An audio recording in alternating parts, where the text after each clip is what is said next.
Dans le monde impitoyable du football de haut niveau, chaque décision d'un entraîneur peut faire l'objet de débats intenses. C'est exactement ce qui s'est produit récemment avec Luis Enrique, l'entraîneur du Paris Saint-Germain, lors de la demi-finale allée de la Ligue des Champions contre le Borussia Dortmund.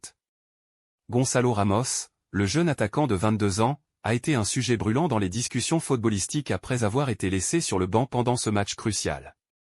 Malgré ses 5 buts lors des 5 dernières rencontres de Ligue 1, et son but d'égalisation contre le Havre, Ramos n'a pas eu l'occasion de fouler la pelouse lors de cette rencontre européenne, où le PSG s'est incliné 0-1. Daniel Riolo, éditorialiste de l'After Foot sur RMC, n'a pas caché son incompréhension face à cette décision. Selon lui, l'utilisation d'un véritable avant-centre comme Ramos aurait été préférable, permettant ainsi à Kylian Mbappé de briller sur le côté gauche. Riolo a ironisé sur le fait que, bien que tout le monde semble comprendre les choix de Luis Enrique, lui-même reste perplexe devant ce qu'il qualifie de génie. Cette situation soulève des questions sur la stratégie et la gestion d'équipe. Est-ce que la renommée et l'expérience d'un entraîneur doivent toujours primer sur la forme actuelle des joueurs?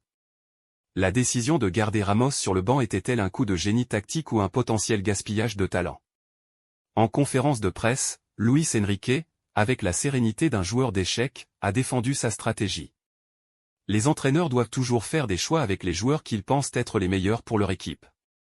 Avant de juger les changements, il faut juger le match. Les deux équipes ont bien joué, surtout avec le ballon. On a eu beaucoup d'occasions, et la différence, c'est qu'ils ont marqué et nous non. Mais le résultat montre bien que c'était équilibré. Les deux changements effectués, Lucas Beraldo et Randal Kolo Muani, étaient censés apporter un nouveau souffle, mais le vent n'a pas tourné en faveur des Parisiens.